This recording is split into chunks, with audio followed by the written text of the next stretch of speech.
Salut à tous, c'est Guillaume de Club Immobilier, j'espère que vous allez bien. Aujourd'hui, on va faire une série un peu spéciale puisqu'on va parler de la négociation. Ça va être la première vidéo d'une longue série.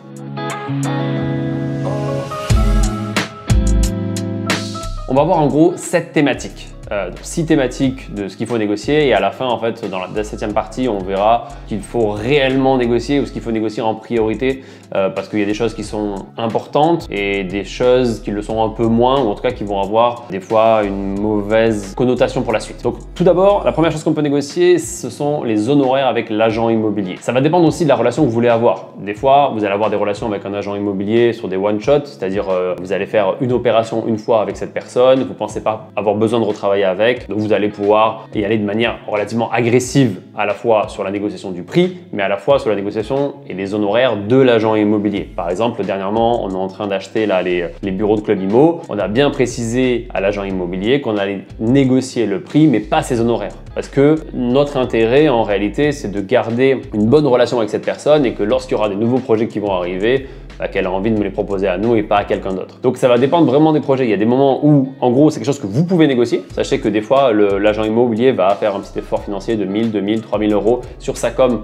pour être sûr que le projet fonctionne. Mais c'est pas forcément la solution la plus intelligente, surtout si vous avez prévu de racheter dans l'année. Si vous achetez une opération tous les 5 ans, bon, c'est pas très grave. Mais si vous êtes un serial investisseur et que vous achetez régulièrement, ça peut être une fausse bonne idée. Les deuxièmes frais qu'on peut négocier, ce sont les frais de notaire. Alors, sachez que ça peut se négocier un petit peu, mais c'est quand même assez léger et je pense que vous devez plus focaliser votre temps sur la recherche d'un bon notaire plutôt que passer du temps à essayer de négocier des tarifs. Trouver un bon notaire, c'est plus compliqué que ça n'a l'air. Trouver un bon notaire, ça veut dire trouver un notaire qui est réactif, qui va éplucher correctement votre projet et qui va pas accepter de faire des compromis facilement avec le notaire adverse. C'est-à-dire que c'est un notaire qui va potentiellement aller un peu au conflit, qui va accepter de défendre vos intérêts et de pas essayer juste de calmer le jeu pour que ça aille le plus vite possible. Un bon notaire, nous, notre notaire par exemple, lorsqu'on a eu des soucis avec certains vendeurs, c'est elle qui allait en rendez-vous ou presque écrire aux avocats pour défendre nos dossiers. Donc c'est quelqu'un qui va aller se mouiller et je vous conseille notamment d'aller travailler avec des jeunes notaires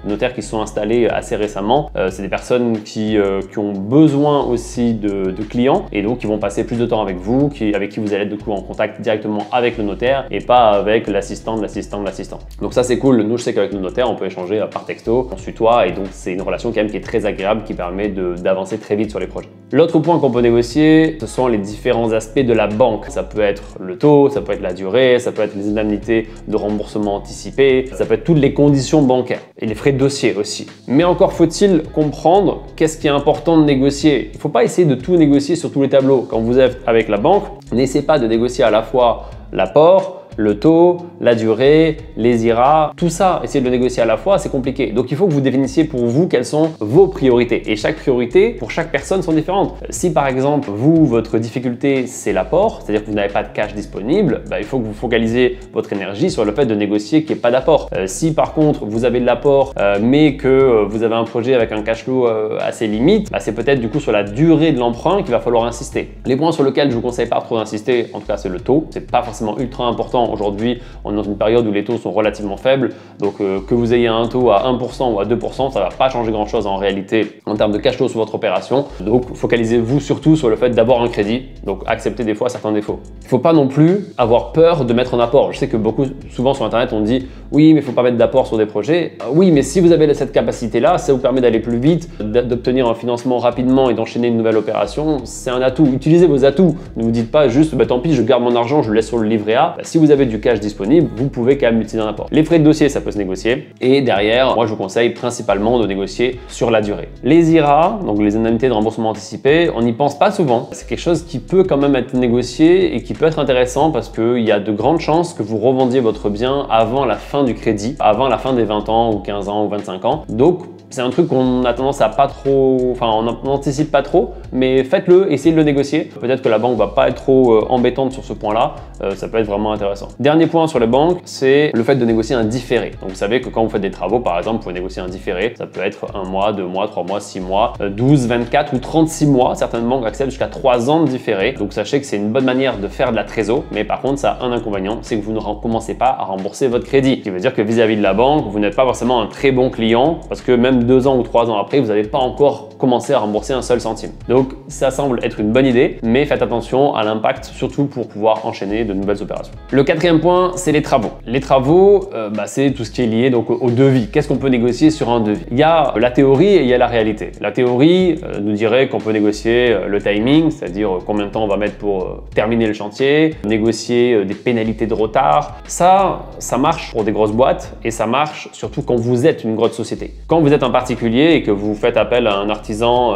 pour 10 000 ou même 15 000 euros de travaux, ça sera très compliqué de négocier ces frais. Pourquoi? Parce qu'aujourd'hui, les artisans sont débordés. Donc, ils n'ont pas besoin de vous. C'est vous qui avez besoin d'eux. Et donc, au final, ils peuvent faire un petit peu la loi. Et ça, c'est assez compliqué. La chose que vous pouvez négocier par contre au niveau des tarifs, c'est par exemple, pour donner un petit exemple, moi, ce que je faisais, c'est que quand j'avais des gros immeubles en rénovation, en général, je faisais rénover un des appartements et je donnais la possibilité à certains artisans de loger certains salariés sur le chantier. En sachant qu'une fois que l'appartement était évidemment terminé, qu'il y avait une cuisine, une salle de bain, etc., tout le confort possible, mais ça permettait d'éviter, lorsqu'on avait des artisans en déplacement, en grand déplacement par exemple, d'intégrer dans les frais du devis des frais de déplacement. Donc ils pouvaient se faire à manger sur place et ils pouvaient dormir sur place. Donc c'est une petite économie, mais au final, ça permet en plus de tester si le logement est fonctionnel, qu'il n'y a pas de fuite. Donc ça peut être une petite chose à tester et je vous le conseille. Le cinquième point, c'est le comptable. Alors, c'est un sujet complexe parce que le comptable, il faut comprendre qu'il y a des grosses variations de prix en fonction des comptables. On peut aller facilement du simple au double en fonction de l'interlocuteur que vous avez pour exactement la même chose. Je sais que nous, avant qu'on travaille avec le cabinet CID, on payait un peu plus de 1200 à 1300 euros par an pour nos SCI. SCI de moins de 5 lots, en gros 1200, 1300 euros par an. Là, aujourd'hui, on paye, je crois, 700, un peu plus de 700 euros par an. Et ils font exactement la même chose. Enfin, le travail, en fait, est le même. Il n'y a pas un gros travail d'optimisation, honnêtement, sur une SCI. Quand vous avez juste une SCI seule, le travail qui est fait, en fait, le bilan, c'est le bilan, il n'y a pas de grosse optimisation possible. Quand vous avez des montages avec plusieurs SCI, des holdings, des SAS, etc., là oui, mais sur de la SCI pure, il y a vraiment peu d'optimisation possible. Cherchez surtout un comptable qui soit relativement réactif, même si sur la SCI, il n'y a pas non plus d'énormes importantes là-dessus, mais surtout qui a un prix avantageux, en sachant que je vous dis, comptez pas forcément énormément sur le conseil qu'ils vont vous apporter là-dessus, mais formez-vous pour avoir besoin finalement du moins de conseils possible, notamment, encore une fois, je précise, surtout sur des SCI sur lesquels il y a peu d'optimisation possible. Donc sachez qu'en gros, il y a des grosses différences de prix. Vous pouvez changer chaque année de comptable. C'est assez simple. Vous allez voir un nouveau comptable et vous lui dites juste je veux changer, quelle est la procédure, et il vous expliquera la procédure. Alors je crois que ça doit se changer à l'anniversaire en gros du contrat, mais ça peut se faire chaque année. Le sixième point, c'est la gestion locative. Encore une fois, c'est un sujet complexe parce que il y a la fausse bonne idée. Il y a le fait de dire voilà, j'ai beaucoup de lots, donc je peux négocier le prix. Ça c'est vrai. C'est-à-dire qu'en fait, si vous avez un lot ou si vous avez 5 ou 10 lots à faire gérer par une agence, elle va pas vous prendre le même prix. Vous allez peut-être avoir des variations entre 6 et 9% des loyers annuels par rapport aux frais de gestion. Mais pensez à une chose très simple, c'est que si vous négociez très fortement ces tarifs-là avec une agence et que, je sais pas, elle propose 8% et tu arrives à négocier à 5%, qu'est-ce que ça va avoir comme impact? Ça veut dire que vous allez être client, vous, de cette agence, mais cette agence, elle va avoir d'autres clients avec des taux à 9% par exemple. Ce qui fait que quand il y a un nouveau locataire qui arrive, d'après vous, elle va lui proposer des biens sur lesquels elle prend 6% ou des biens sur lesquels elle prend 9%. Logiquement, elle va lui proposer des biens à 9% parce que c'est comme ça qu'elle va gagner sa vie. Donc, faites attention, quand vous voulez trop négocier, finalement, vous risquez de ne pas passer en priorité. Donc, faites gaffe à ça. C'est un truc auquel on ne pense pas forcément, mais c'est extrêmement important. Pour résumer, il y a quelques points qui sont vraiment pour moi primordiaux dans la négociation, mais tous ne sont pas nécessaires. C'est-à-dire qu'il y a des trucs sur lesquels, notamment par exemple, la com des agents immobiliers, comme par exemple la négociation des frais de notaire, je pense que c'est pas forcément ultra utile de le faire. Sur les travaux, il y a des choses intéressantes. Sur la compta, une fois que c'est fait, une bonne fois pour toutes, après vous n'avez plus besoin de le renégocier et une fois que vous avez trouvé le bon expert comptable, c'est tranquille. Sur la gestion locative, on essaie de négocier mais de manière pas trop virulente, et c'est surtout sur la négociation pour moi avec la banque qu'il y a un gros travail à faire parce qu'il y a plein de conditions qu'on peut négocier, et donc c'est là pour moi où le gros travail est, et ce qui va aussi permettre de créer une relation de confiance malgré tout pour permettre d'enchaîner les opérations. On peut pas devenir rentier, on peut pas générer des compléments de revenus importants en faisant une opération. Il faut forcément enchaîner les opérations, et pour ça vous avez besoin de la banque, à part si vous avez plein de cash, mais vous aurez besoin de la banque pour ça, et donc faites attention de ne pas dénigrer la relation que vous allez créer avec des professionnels et avec votre écosystème sous prétexte que vous voulez gagner un peu plus d'argent sur votre opération. Bon, d'ailleurs, dites-moi en commentaire s'il y a d'autres éléments auxquels vous pensez, s'il y a d'autres professionnels avec qui vous négociez. Dites-moi même vos petites techniques de négociation, que ce soit avec le banquier, que ce soit avec l'agent immobilier ou même avec votre notaire. Sur ce, j'espère que cette vidéo vous a plu. Si c'est le cas, n'hésitez pas à lâcher votre plus gros pouce bleu. Si vous voulez qu'on fasse d'autres vidéos sur cette thématique de la négociation, dites-nous-le dans les commentaires. En attendant, je vous souhaite une très bonne journée. Je vous dis à très bientôt. Ciao, ciao.